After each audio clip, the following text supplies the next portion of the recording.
पिला माने तमे समस्ते अप्लाई कर दीच तमे फॉर्म अप्लाई कर दीच किंतु +3 रे जो एडमिशन हम सिलेक्शन प्रोसेस कौन मु तुमको कहबी सिलेक्शन प्रोसेस तुमको कहबी जे रेगुलर पास आउट स्टूडेंट मानकर प्रोसेस कौन हम कंपार्टमेंटल स्टूडेंट मानकर प्रोसेस कौन हम एवं अदर बोर्ड रे जो माने अच्छंती अदर बोर्ड और अदर काउंसिल इन सीबीएसई आईसीएसई पिला मानकर केमिति तांकर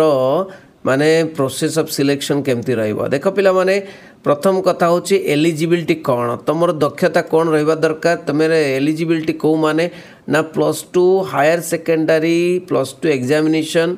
काउंट सीएचएससी रे देई थई पार किंबा इक्विवेलेंट बोर्ड सीबीएसई आईसीएसई रे देई थई पार +2 तेणु से +2 रो मार्कशीट डिग्री कॉलेज पाई जो एडमिशन पाई दरकार ठीक अच्छे अप्लाई करने एडमिशन आउ for admission into UG courses stream wise eligibility criteria is follow stream wise eligibility criteria कौन ना गोटे स्टूडेंट जदि पिला माने सीएचएससी ओडिशा रु किंबा बोर्ड काउंसिल कौन सी साइंस स्ट्रीम रे जदि पास करिथिबो साइंस स्ट्रीम रे ताले से साइंस पाई अप्लाई करिथिबो आर्ट्स पाई भी कॉमर्स पाई से आर्ट्स भी पढ़ी पारिबो कॉमर्स भी पढ़ी पारिबो साइंस भी पढ़ी पारिबो जने साइंस स्ट्रीम रो पिला +2 जदि पास करथिबो ठीक अच्छे आउ गोटे स्टूडेंट +2 स्टूडेंट जदि से कौन ना आर्ट्स स्ट्रीम रो पिलाटी थिबो से ताले आर्ट्स पढ़ी पारिबो कॉमर्स पढ़ी पारिबो जदि पिलाटी कॉमर्स स्ट्रीम रो थिबो +2 कॉमर्स रे पास करथिबो ताहले से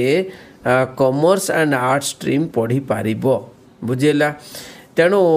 किंतु आउ गोटे कथा से साइंस पढ़ी पारिबोनी आर्ट्स पिला किंबा कॉमर्स पिला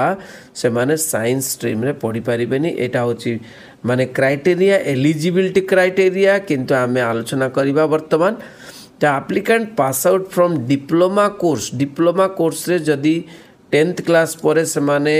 पास आउट अच्छी they are also eligible UG course पाई eligible they have to enter their total mark से मानकर टोटल मार्क टा एंट्री करिवे in the first year first semester second semester only first year second semester first semester रो marks टा entry करिवे they are not eligible to apply for biological science पाई apply करि परिबे नाही applicant pass out from diploma course after ITI course परे ITI course after ITI course नहीं they are not eligible to take admission in UG तो ITI course पर से माने UG को एडमिशन नेबे नहीं तापर देखो रेगुलर पास आउट स्टूडेंट मानकर केमती सिलेक्शन हबो देखो पिले तेणु ऑनर्स तांकर जो एडमिशन इनटू वेरियस स्ट्रीम आउ institution honours shall be done strictly on the basis of merit रे कौन मेरिट ना mark secured at the higher secondary examination +2 रे केते मार्क रखिच ताकू देखिकी तमर सिलेक्शन हबो out of total marks weightage reservation भी देखा जीवो वेटेज भी देखा जीवो टोटल मार्क भी देखा जीवो ठीक अछि तो for reservation weightage please refer to 0.789 okay तापरे आमे आलोचना करिछु ऑलरेडी रिजर्वेशन रहिबो वेटेज रहिबो तापर देखो जो माने कंपार्टमेंटल पिला कंपार्टमेंटल माने कौन ना मार्क्स थिबो किंतु 210 ऊपर रखी थिबो किंतु 2-3 सब्जेक्ट रे फेल हेतिबे से माने केवल से 2-3 सब्जेक्ट रे परीक्षा देबे से कंपार्टमेंट पिलांकर केमती कोन हबो ना the average marks secured in subjects नहीं कि a concern at both the exam माने पूर्व जो एग्जाम देइथिले एवं एबे जो एग्जाम देखले पूर्व जो एग्जाम रखिथिले सपोज 30 रखिथिले एबे 80 रखिले कि 60 रखिले तेणु तार average the average marks secured in the subjects concern at both the examination both माने दीटा जाक परीक्षा रे एग्जाम देइकरी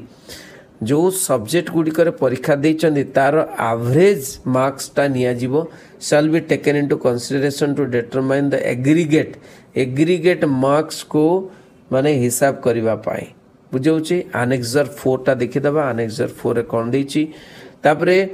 जो माने सीबीएसई आईसीएसई बोर्ड रो अछंती अलगा बोर्ड रो अछन से माने कोन करिवे ना अदर देन CHSE अच्छी the marks will be calculated based on each subject listed on the marksheet तेणु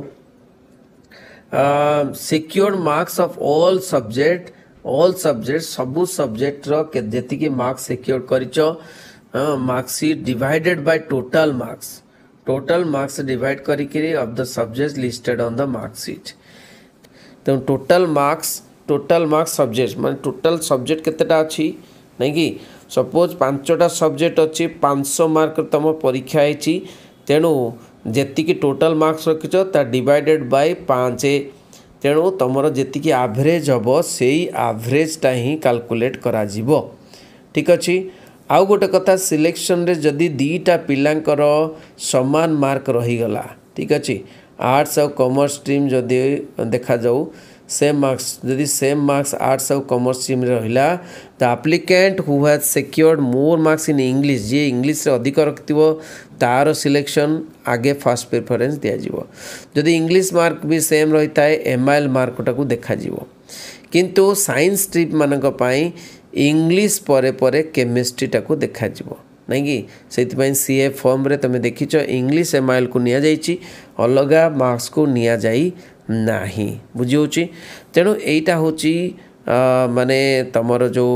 प्रोसेसटा माने तुम केमती सिलेक्शन हम आनेक्सर 4 को जीवा देखिबा आनेक्सर 4 रे कौन अच्छी तो ये अच्छी आम देखा आनेक्सर 4 रे इठी लिखाई if a candidate has passed compartmentally जदि पास करथिबो कौन ना total marks secured for a compartmental past applicant shall be total of the first marksheet which includes the fail marks of particular subject in which the student had failed.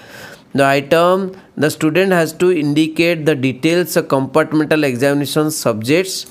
the fail marks of the main examination and pass mark of the compartmental examination. The fail marks जो subject रे fail mark अच्छी एवं जो subject परीक्षा देकरी compartmental ले पास mark अच्छी नहीं कि दीटा जाक फुल करिया पड़िबो। Validator requested not to do any calculation for average of marks at their level apart from the guideline mentioned above. The software will take care of the calculating the average mark and prepare the merit list accordingly. तेणु software कौन करिबो average calculation करिबो fail mark भी पास mark भी दीटा जाक तुमर दिया जीवो से दीटा जाक रो सॉफ्टवेयरटा एवरेज करिकी दब ठीक अच्छे। तेणु यही भाव में कंपार्टमेंटल पिलामानंकर